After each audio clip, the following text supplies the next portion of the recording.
Have you ever wondered how high taxes impact businesses in an economy?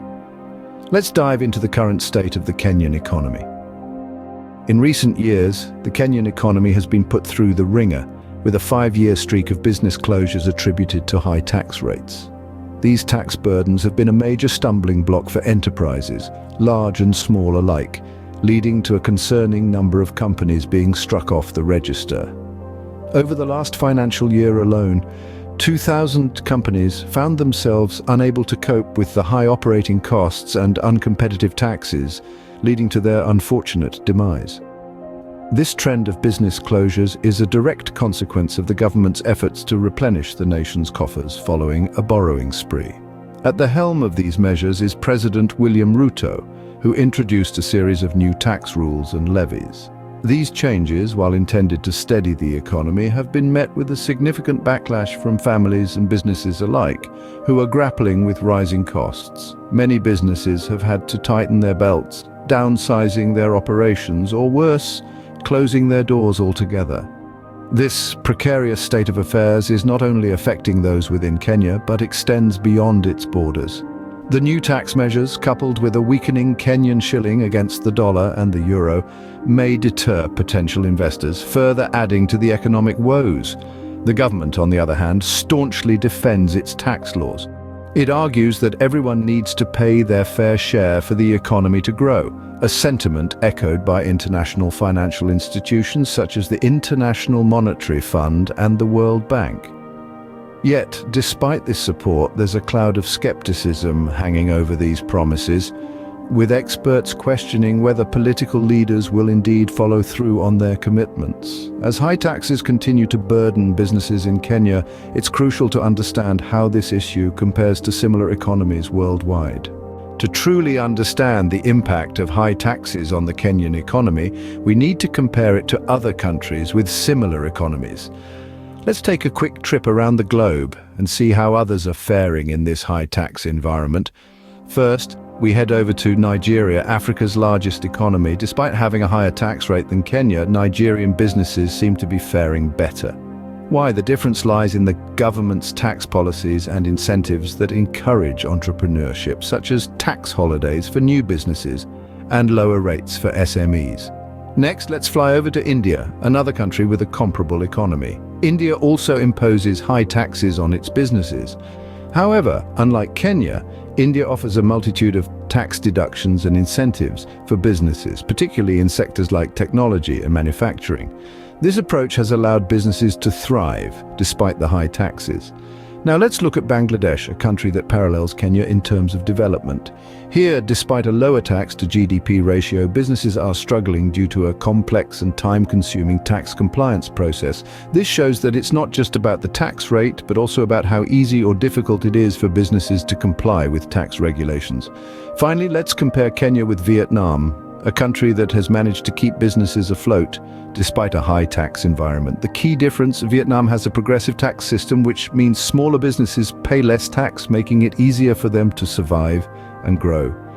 In each of these countries, we see a common theme. High taxes in themselves are not the problem. Instead, it's about how the tax system is structured and whether it supports or stifles business growth. As we can see, the high tax environment in Kenya is not an isolated issue. But how does this impact the overall economy? High taxes don't just impact businesses, they create a domino effect that can ripple through the entire economy. Imagine a cascade of dominoes, each piece representing a segment of the economy. When you topple the first piece, the impact is not limited to that single domino. It sends a wave that knocks down every piece in its path. This is much like the effect of high taxes on an economy. They don't just squeeze businesses, they can create a ripple effect that touches every corner of the economy. Consider the potential for driving away investors. As the Kenyan shilling weakens against the dollar and the euro, the country becomes less attractive for foreign investment. Investors are often attracted to economies where they can get more bang for their buck, and a weak currency coupled with high taxes can be a potent deterrent. Investment is a crucial driver of economic growth. It brings in capital, creates jobs, and fosters innovation. But when taxes are high and the currency is weak, investors may look elsewhere. This can lead to a slowdown in economic growth, fewer job opportunities, and less innovation. Then there's the effect on families. Many are already grappling with the rising cost of living. High taxes can exacerbate this problem, leaving families with less money to spend on essentials like food, housing, and healthcare. Let's not forget that consumer spending is a vital component of any economy. When families have to tighten their belts because of high taxes, it can lead to a decrease in consumer spending, which can further slow economic growth. Furthermore, high taxes can lead to businesses downsizing or closing down altogether, leading to job losses and increasing unemployment rates. This, in turn, can create a vicious cycle of economic contraction, as fewer people have money to spend, leading to even less business for companies and potentially more closures. In sum, high taxes can have far-reaching effects, touching not just businesses but also families, investors, and the wider economy. They can lead to a slowdown in economic growth, a decrease in consumer spending, and an increase in unemployment. With such a significant impact on the wider economy, one has to question, are these high taxes justified? The Kenyan government and international financial institutions like the International Monetary Fund and the World Bank defend these high taxes. But why? Well, from the government's standpoint, high taxes are seen as a necessary evil to replenish the country's cash-strapped economy. The Kenyan government believes that everyone needs to pay taxes for the economy to grow. It's a simple equation.